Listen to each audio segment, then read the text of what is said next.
A carta aos Hebreus. O autor dessa carta é anônimo, e as pessoas se perguntam há muito tempo se foi Paulo quem a escreveu ou se talvez um de seus colegas de trabalho, como Barnabé ou Apolo. Mas a verdade é que nós simplesmente não sabemos. No capítulo 2, descobrimos que o autor tinha um relacionamento de primeira mão com os discípulos que estavam em torno de Jesus. Portanto, sabemos que essa carta está ancorada nos ensinos dos apóstolos. Também não sabemos quem era o público-alvo dessa carta ou onde eles moravam. O autor os conhece muito bem e assume que eles têm um conhecimento profundo das Escrituras do Antigo Testamento, especialmente o enredo dos 5 primeiros livros da Bíblia, a Torá, sobre como a família de Abraão se tornou a nação de Israel, sobre como Moisés os conduziu da escravidão no Egito para o Monte Sinai, onde eles receberam a Torá e fizeram uma aliança com Deus, onde construíram um tabernáculo onde o sacerdote fazia sacrifícios. E também sobre como eles foram peregrinos no deserto, a caminho da terra prometida. O autor espera que os leitores conheçam todos os detalhes dessas histórias. Então, muito provavelmente, o público é composto de cristãos judeus. E é daí que vem o nome da carta. Nós também temos pistas no capítulo 10 de que essa comunidade da igreja estava enfrentando perseguição e até aprisionamento por causa da sua associação com Jesus. Alguns na comunidade estavam se afastando de Jesus e abandonando a fé completamente. E isso explica o propósito e a estrutura dessa carta. Primeiro, há uma pequena introdução que é seguida por 4 sessões em que o autor compara e contrasta Jesus com pessoas e eventos importantes da história de Israel. Jesus é comparado primeiro com os anjos e a Torá, segundo com Moisés e a terra prometida, terceiro com os sacerdotes e Melquisedeque, e por fim com os sacrifícios e a aliança. E o autor tem 2 objetivos principais em todas essas comparações. O primeiro objetivo é elevar Jesus como superior a qualquer pessoa ou qualquer outra coisa, mostrando que Jesus é digno de toda a sua confiança e devoção. Mas o segundo objetivo é esse: desafiar os leitores a permanecerem fiéis a Jesus, apesar de perseguição. Em todas as sessões, ele inclui uma forte advertência para não abandonar Jesus. Então, vamos nos aprofundar melhor e ver como tudo isso se desenrola. A exaltação de Jesus começa na primeira frase da introdução. No passado, Deus falou aos nossos ancestrais de muitas maneiras diferentes, mas nesses últimos dias ele falou conosco através do seu Filho. Assim, o autor está dizendo que Jesus é superior a todas as formas anteriores pelas quais Deus se revelou a Israel. Ele então faz uma assombrosa afirmação de que Jesus é o esplendor da glória de Deus e a impressão exata da natureza de Deus. Essas metáforas indicam a maior aproximação possível entre Jesus e Deus. Então, Jesus é o que os raios de luz são para o sol, ou Jesus é o que a impressão de cera é para o anel de sinete. Para esse autor, não há Deus separado de Jesus. Jesus é Deus feito humano como Filho. E é essa visão elevada de Jesus que é explorada ao longo do restante da carta. Na primeira sessão, o autor compara Jesus com anjos, o que pode parecer estranho. Por que anjos? Na tradição judaica foi ensinado com base em Deuteronômio capítulo 33, verso 2, que a Torá e as palavras de Deus foram entregues a Moisés no Monte Sinai por anjos. E assim, dizendo que Jesus é superior aos anjos, o autor afirma que Jesus e sua mensagem de boas novas são superiores a todos os mensageiros anteriores da palavra de Deus.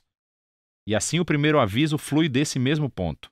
Se Israel foi chamado para prestar atenção à Torá que foi entregue por anjos, quanto mais devemos prestar atenção à mensagem que foi anunciada pelo Filho de Deus.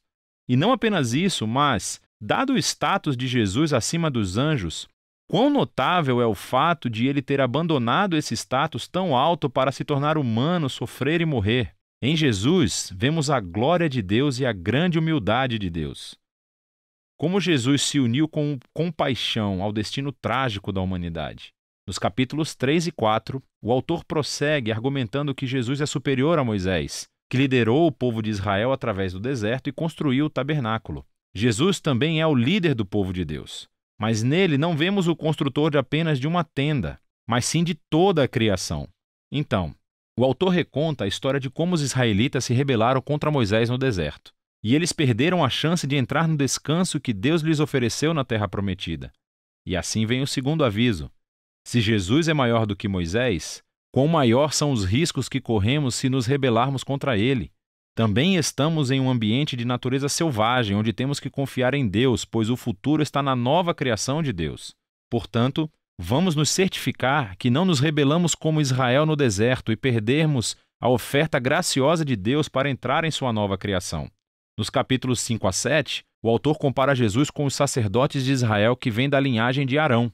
Seu papel era de representar Israel diante de Deus e oferecer sacrifícios que reconciliavam ou cobriam os pecados do povo. Mas ele ressalta que os sacerdotes eram eles mesmos pessoas com falhas morais. E assim, eles constantemente tinham que oferecer sacrifícios pelos próprios pecados, assim como por todos os outros. Era necessário algo mais, algo diferente. E então ele argumenta que Jesus era esse algo diferente. Ele é o supremo sacerdote, mas Jesus não veio da linhagem de Arão. Ao invés disso, Jesus era um sacerdote na ordem de Melquisedeque, aquele misterioso sacerdote rei da antiga Jerusalém. E ele aparece nas histórias de Abraão. Também encontramos no Salmo 110 que o rei messiânico da linhagem de Davi será um sacerdote na ordem de Melquisedeque. Então esse é o ponto principal do autor. Jesus é o maior sacerdote-rei. Ele é moralmente impecável, está eternamente disponível para o seu povo. E assim ele é superior a qualquer outro mediador entre Deus e os humanos.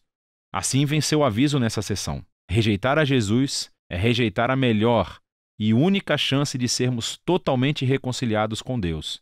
Então não faça isso. O que nos leva à última comparação dos capítulos 8 a 10. O autor mostra como a morte de Jesus na cruz foi o maior sacrifício, superior a todos os sacrifícios de animais oferecidos no templo. Esses sacrifícios tinham que ser oferecidos constantemente, tanto diariamente quanto anualmente no dia da expiação. Jesus ofereceu a sua vida de uma vez por todas, e foi suficiente para cobrir os pecados do mundo inteiro. E assim, o autor adverte os leitores da carta sobre se afastarem de Jesus.